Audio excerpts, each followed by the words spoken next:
Thanks for joining us today. Welcome to the Center for State's video series on the 7 functions of intervention selection and design adaptation. This series is produced by the Capacity Building Center for States and funded by the Children's Bureau. In this module, we will discuss how to develop a proposal for a selected intervention.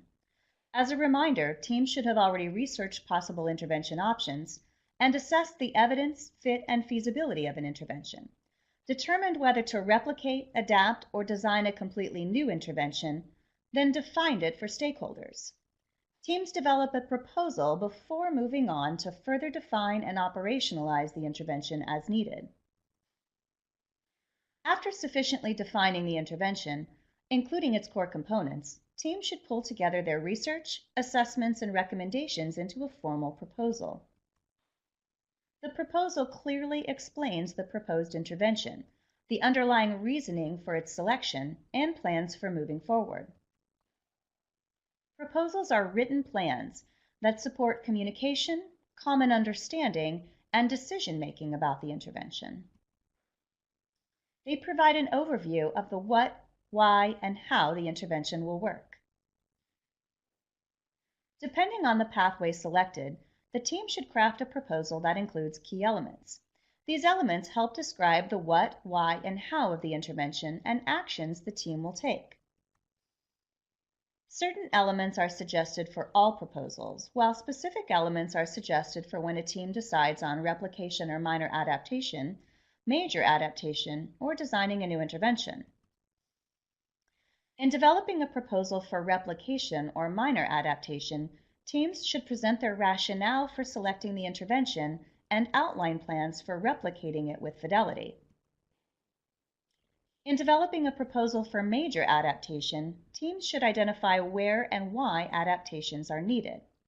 As a reminder, proposing adaptations of an established model could impact the likelihood of achieving desired outcomes.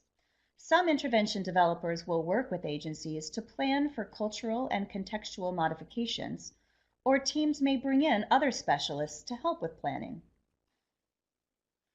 In developing a proposal for the design and development of a new intervention, teams should start by operationalizing core components. Teams are strongly encouraged to build from promising practices and elements, perhaps combining them in new ways to meet agency needs. Input for the design may come from various sources: frontline workers, parents and youth, researchers, program area experts, and technical assistance providers, and should reflect collaborative thinking among them. Before we dive into the key proposal elements for each of these in more detail, think about what the team has done to this point in the change and implementation process. Has the team reviewed and considered how they will incorporate information gathered on the problem and root cause, target population, theory of change, and/or readiness assessments in the intervention proposal? For any intervention proposal, teams should include the following to help create a shared understanding of the intervention: the mission, goals, and guiding principles, including target audience, potential outcomes, and core components. Description of the intervention or interventions and rationale to support selection and theory of change. An explanation of how the intervention or interventions will meet the target population's needs. Facilitators and barriers to implementation.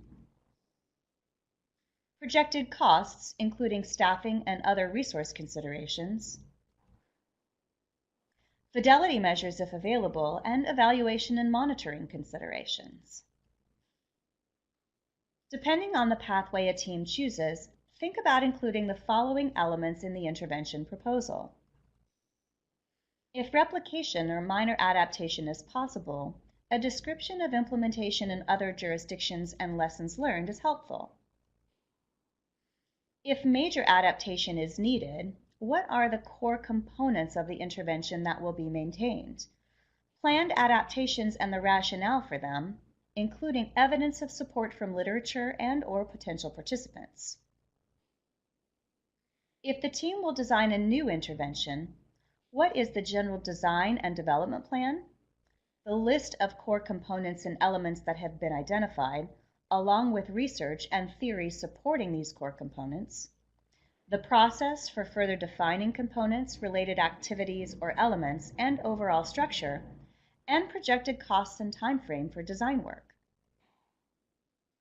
When deciding to replicate or make adaptations to an intervention, consider the following as a team.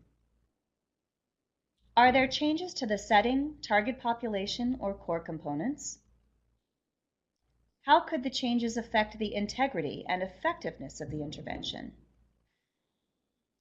What steps will the team take to implement the intervention with fidelity, and is there guidance to support replication? What steps will the team take to ensure changes are evidence-informed? For teams who decide to design a new intervention, consider the following questions as a team. What is unique about this child welfare system or structure, target population, or problem that requires a new approach? What are the core components of the new intervention, and can the team borrow pieces of existing interventions? And what evidence and experts can the team draw on to inform intervention design? Answering these questions together will help the team develop a more comprehensive proposal for stakeholders to make decisions with. Let's take a moment to check in on what you've learned about developing a proposal for an intervention. Why do teams develop a proposal for an intervention? To clearly explain the intervention, establish a common understanding among stakeholders, and to support communication and decision-making. How do teams develop a proposal for an intervention?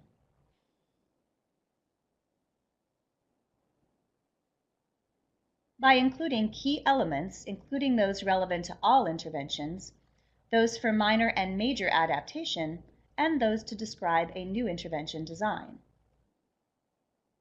What can help teams develop a proposal for an intervention?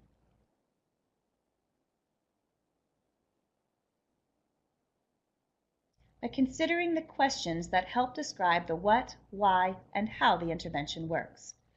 Now take this a step further by reviewing the reflection questions and practice exercise for develop a proposal in your intervention selection and design adaptation workbook to connect what you've learned to your own experience. Up next is further define and operationalize the intervention, design and operationalize core components. Part A of the 7th and final function in intervention selection, adaptation, and design. This video was created by the Capacity Building Center for States, funded by the U.S. Department of Health and Human Services, Administration for Children and Families, Children's Bureau, under contract HHS P23320140033C.